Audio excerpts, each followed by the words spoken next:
label on the door reads Baroness von Trebitz. Blue blood on the Orient Express. Pills for my heart. I'm supposed to take one if I have trouble. My daughter insisted that I take them with me. She was strongly against this little adventure, but I wasn't about to change my mind. I bought it last week at a flea market. I like it because it tells a story. I suppose the previous owner bought himself a newer one. This one still works just fine, though.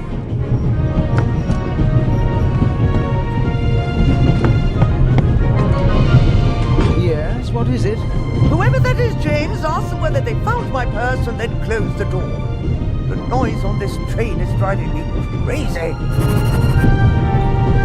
You're missing a purse. Was it stolen? At the very least, I cannot find it, sir. It was stolen. When was the last time the Baroness saw her purse? What? In Zurich, on the platform, sir. I just asked where you last saw your purse. In Zurich on the platform. James, tell him that I still had it when I got out to stretch my legs. The Baroness says... Maybe you lost it there. What? The Baroness never loses anything, sir. I never lose anything. Very well then. I shall be on the lookout for your purse. If I might ask you a few questions about your fellow passengers. I thought he was looking for my purse. James, tell him to look for my purse. The Baroness wishes that you search for her purse. But couldn't we perhaps... All right. First, the purse. I will have a look around. Thank you, sir.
I don't believe it. I never thought I'd ever meet you. Pardon me, but we'd prefer... It's all right, Miss Miller. I'd like to speak to the inspector. Unfortunately, just a constable, Lady Westmacott. I'm reading The Vicarage in the Mirror right now, for the 5th time at least. That's nice, Constable... Zellner. Anton Jakob Zellner. This is my companion, Miss Miller. A pleasure. May I ask what you're doing here? Are you on holiday? Holiday? Yes, so to speak. The first and last holiday of my life. Madam? I've been writing since I was a little girl. It became my job, and now I've stopped. So, this must be a holiday. You quit writing? Impossible. I have all of your books. Your Detective Partout is my favorite character. Then I have bad news for you. I killed the old wretch off years ago. I don't understand. I'd rather not discuss my work, Constable. Oh, well, fine. Are you traveling to Istanbul, Lady Westmacott? No, we are on our way to Venice. From there we will take a ship to Cairo. As you may know, I have a penchant for archaeology. I fund a few excavations in Egypt. I traveled to Egypt by ship as a young woman. And now I'm doing it again as an old woman. I see. As a writer, you must be very observant, am I right? I mean, you have to study the behavior of people around you to create the characters in your novels, don't you? I solved the mystery of human nature a long time ago, Mr. Zellner. Since then, most people just bore me. Really?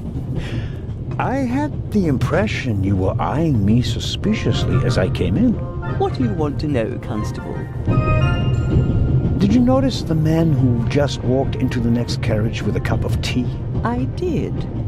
He seemed nervous. He was waiting at the bar for the steward, and since the steward never appeared, he elected to help himself.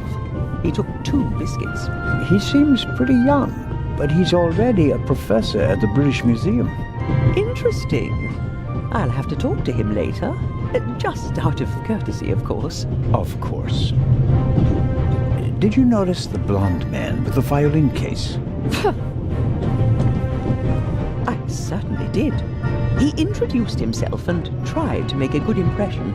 People like him are drawn to wealth and fame, like moths to a flame. But his charms failed on you. I know him by name. David Kreutzer. He was a drain on my friend's purse. Do you think he has a money problem? People like him always have a money problem. No matter how much you give them, they always spend twice as much and complain that they have far too little.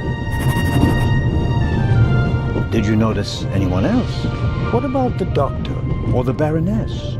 I notice that you've asked me about everyone, except for the inspector who went in the direction of the freight car a few minutes ago. Isn't that the Frenchman who made his name when he caught the raven? I wouldn't quite say caught. Well, shot. Why don't you ask me about him and my theory about what he's doing here? I don't think we should discuss Inspector Legrand's investigation in public. Legrand, right. That was his name. Will he save the day again? Or will you, Constable? There's something else. A passenger's purse has gone missing. I suppose you haven't seen it. I'm sorry, Constable Zellner. As you know, I only deal with murder, not burglary. Have you asked my boy yet? Maddie is good at finding things. I'll go and do that now.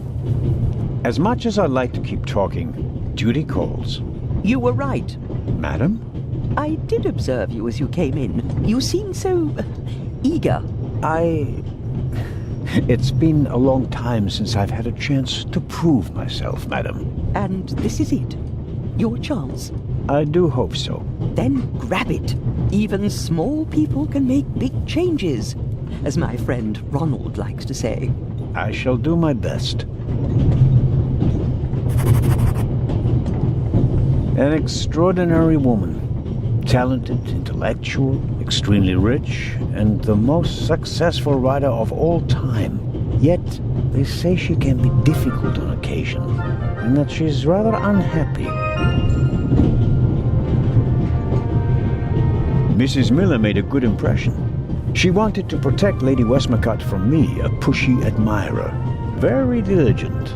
But she does seem a little nervous and tense. I imagine she has her work cut out for her with Matt, and a difficult boss from what they say. Mrs. Miller? Yes? The little boy, Matt, he's your son? Oh, yes. Has he done something? No, I've already met him. Clever little fellow. We always call him Professor because he's so precocious. If only someone could just drive the mischief out of him. Did you notice anything unusual on the train? Oh, I'm afraid not. I was totally focused on my work. She's always got an awful lot to do, my Mary. You have to tell me if that's not all right with you. Good Lord, child. Knit as much as you want. So, nothing out of the ordinary. No, Constable. Goodbye, Mrs. Miller. Goodbye, Constable. I think it's uncomfortable for her when I talk to her in front of Lady Westmacott. She seems to take it as an inappropriate distraction from her work, although she's just knitting. Taking up a craft like that is typical of women who were told as little girls that idleness is a sin. I think it... There are thousands of things I would like to ask her, but nothing would justify neglecting my duties here on the train.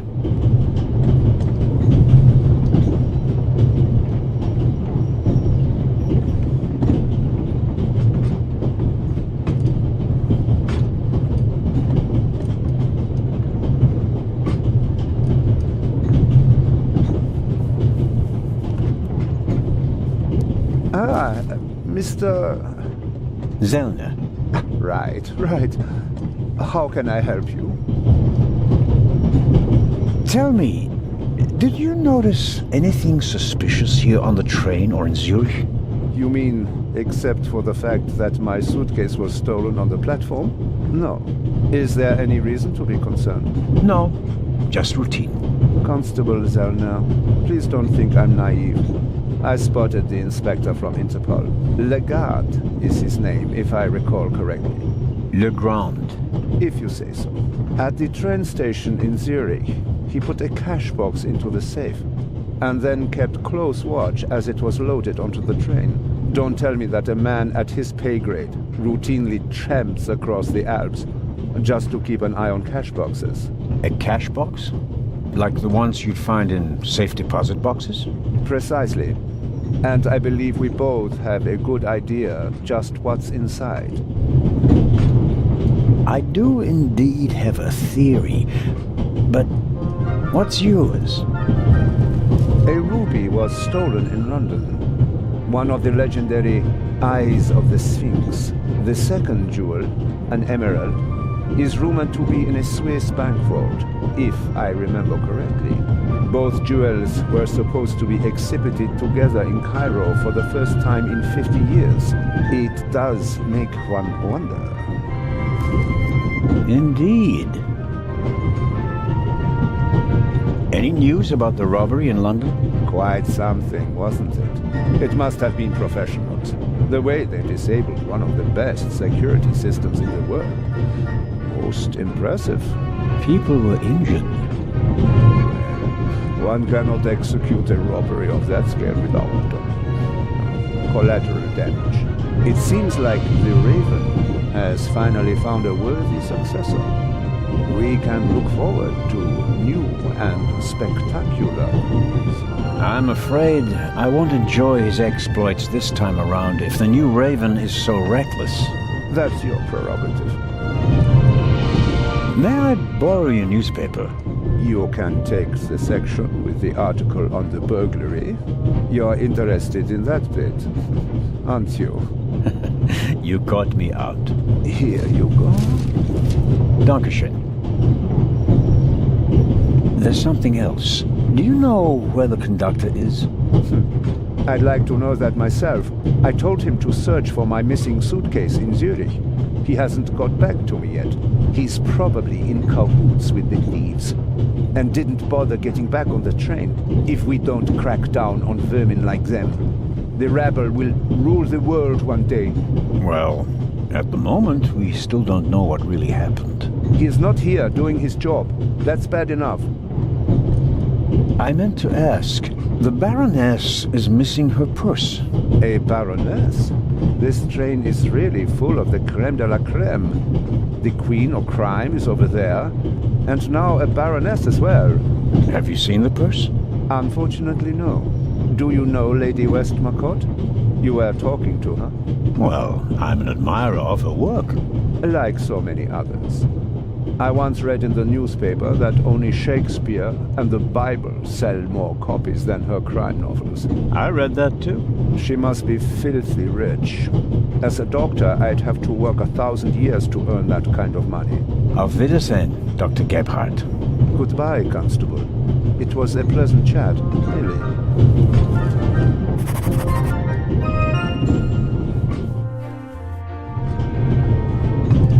Let's see if there's any news. Blah, blah, blah, blah. Eye of the Sphinx. One of two priceless jewels. Extraordinary pure ruby. 2000 BC, etc., etc. Old news. And here, shocking burglary. Professional thieves surprised by museum guard Charles Langley and Constable Robert Oliver of Scotland Yard. Explosion? Not really anything new. One of the two eyes of the Sphinx, a ruby that's nearly 4,000 years old, was stolen from the British Museum. The burglar was surprised, but managed to escape with his loot without being recognized. That's the official story. But it says nothing about Legrand and the second eye.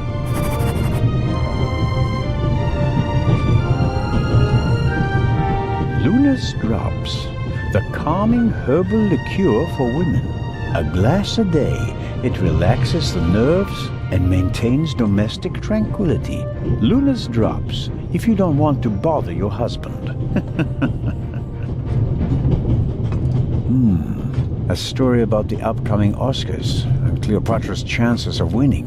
An incredible feat. They built the largest movie set of all time in Rome. And because of the main actress's many illnesses, several changes of director, and months of delays, cost shot to over $40 million. The most expensive movie ever made. A record never to be broken. John Surtees won the Formula One World Championship for the first time on Saturday. He also won the World Championship in motorcycle racing from 1956 to 1960, making him the only man in motorsports to win world championships in both motorcycle and Formula One events. Not really my cup of tea. Too loud, too fast, too much exhaust.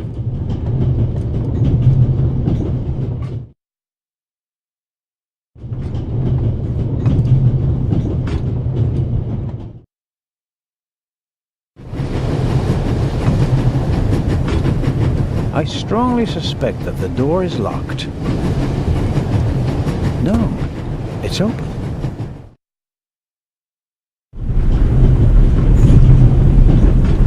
Hello? Wow. Don't move a muscle, you feathered fiend.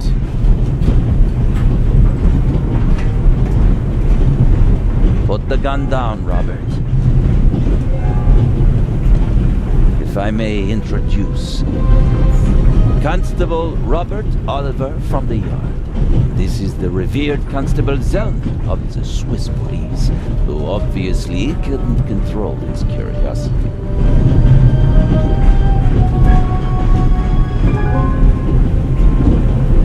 Then I was right. You really do want to lure someone into a trap. That's none of your business. Perhaps that someone recently struck in London. And how would I bait my trap then? With an eye? An eye on its way from Zurich to Cairo. Someone has done his homework. Well done, Constable. I hope you'll acknowledge that I, as a Swiss policeman, can undertake investigations in my own country. Are we still in Switzerland? I could be your eyes on the train as long as you're here in the freight car. Oh, really? There is a certain Professor Lucien on the train. He's an archaeologist from London. And what's his story? Well, it seems someone locked him out of his compartment. Locked him out? Well, yes. The door is locked and he's standing outside without a key. Was it locked from inside? It may have been. Do you think the locked door could be important? Professor Lucien plays an important role in this story. Well then, Constable Zellner, be my eyes and ears on the train and see that Professor Lucien gets back into his compartment. Report back to me when you're through. My pleasure, monsieur. Constable Robert Oliver. Is it possible that I read your name in the newspaper? Ah, could be, sir. Could very well be. Robert was there when the first eye of the Sphinx was stolen. Why were you in the museum? Did you spot something from outside? Well, sir, I noticed that a door was ajar, which was suspicious, and it was my duty to investigate, sir. Scotland Yard gave him a commendation and assigned it to me as a liaison. A great honor, sir. Baroness von Trebitz told me that she's missing her purse. Baroness von Trebitz? Interesting. Indeed, sir. But it has nothing to do with our case. So I shouldn't concern myself with the matter. Why not? It's your job as a policeman. But don't expect me to be particularly interested in a lost purse. What do you know of this Raven's heir? He tried to blow me up. Robert, we don't know who we're dealing with yet. In any event, the new Raven is a more dangerous man than the old one. How do you know it's a man? It could just as easily be a woman. Or several men. And anyway, how do you know that it's a new Raven? Monsieur, Never mind. I go attend to the door now. Good. And, Constable Zellner, Yes? don't bother us unless you have something new to report. Of course. A thief might get anxious if there's too much activity in the freight car. Exactement. Knock twice. Then we'll know that it's you. Understood.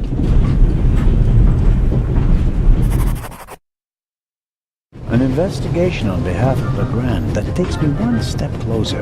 If I can convince him of my competence, I might even be able to see this case through to the end.